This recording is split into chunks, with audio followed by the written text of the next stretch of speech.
여러분, 우리가 매일 타는 자동차 타이어나 병원에서 쓰는 의료용 장갑 같은 거 있잖아요. 이런 제품들 안에 사실은 엄청난 산업 강자가 숨어 있습니다. 바로 금호석유 화학인데요. 이름은 들어봤어도 정확히 뭘 하는 곳인지는 잘 모를 수 있는데, 알고 보면 우리 삶 아주 깊숙이 들어와 있는 글로벌 기업이죠.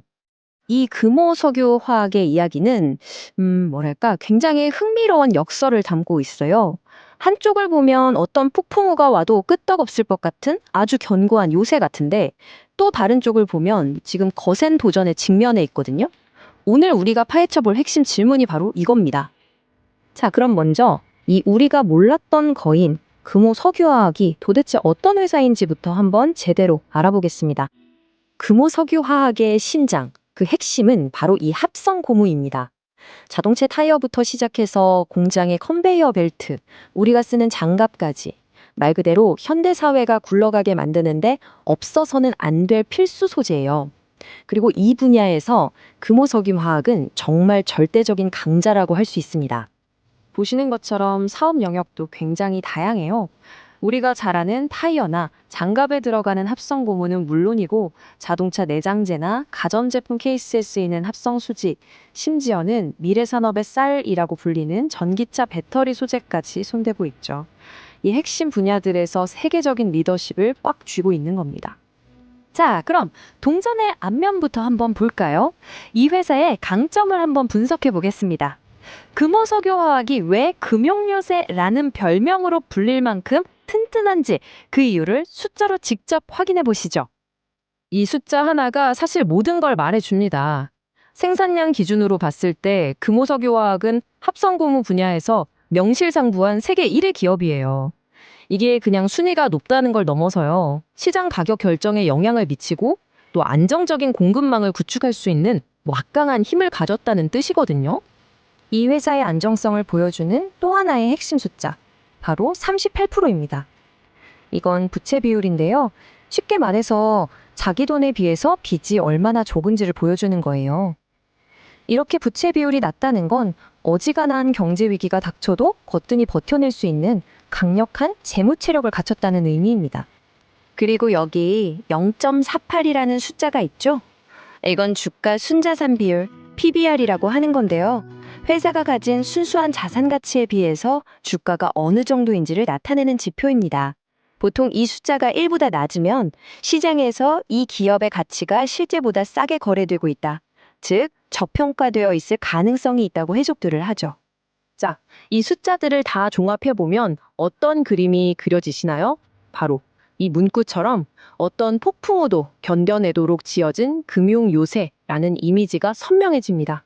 압도적인 시장 지배력과 탄탄한 재무 건전성, 이 두 가지가 바로 금호석유화학의 굳건한 기반인 거죠. 하지만 이건 이야기의 딱 절반일 뿐입니다. 이제 동전을 뒤집어 볼 시간이에요. 이 단단한 요새가 지금 어떤 역풍과 장애물들을 마주하고 있는지 한번 살펴보겠습니다. 여기서부터 아주 흥미로운 역설이 나타납니다. 왼쪽을 보시면 물건은 더 많이 팔아서 매출은 늘었는데 이상하게 오른쪽의 영업이익은 확 줄어들었죠. 뭔가 보이지 않는 압박이 강하게 작용하고 있다는 신호입니다. 그 원인은 하나가 아닙니다. 여러 악재가 동시에 덮친 이른바 퍼펙트 스톰에 가까운데요.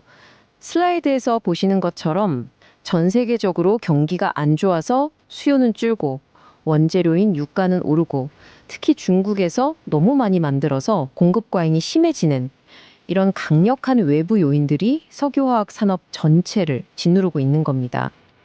그렇다면 이런 거센 역풍 속에서 이 거대한 산업의 유조선은 과연 어떻게 항로를 바꾸려고 하고 있을까요? 다행히 금호석유화학은 이 폭풍을 그냥 막고만 있지는 않습니다. 명확한 미래 전략을 실행에 옮기고 있는데요. 핵심은 크게 세 가지, 전환, 확장, 그리고 증대로 요약할 수 있습니다. 첫 번째 전략은 바로 전환입니다. 단순히 많이 파는 범용 제품에서 벗어나서 예를 들면 전기차 타이어에 들어가는 특수 고무라든지 배터리 성능을 높이는 탄소 나노 튜브 같은 훨씬 더 비싸게 팔 수 있는 고부가가치 제품으로 무게중심을 옮기고 있는 거죠. 두 번째 핵심은 ESG 경영, 바로 친환경으로의 확자입니다. 이건 이제 선택이 아니라 필수잖아요.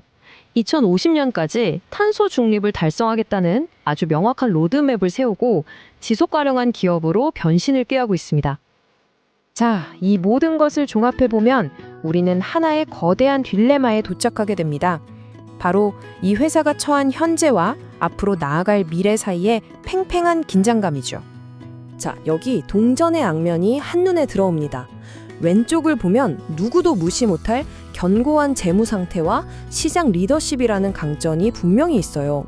하지만 오른쪽을 보면 수익성은 계속 나빠지고 있고 외부 환경도 너무 불확실하다는 약점 또한 명확하게 보이죠. 그래서 마지막 질문은 바로 이겁니다. 과연 금호석유화학은 새로운 시대를 맞아서 현명하게 변신하고 있는, 시장이 아직 가치를 몰라주는 저평가된 거인일까요? 아니면 거센 파도 앞에서 너무 느리게 방향을 틀고 있는 거대한 유조선일까요? 판단은 여러분의 몫입니다.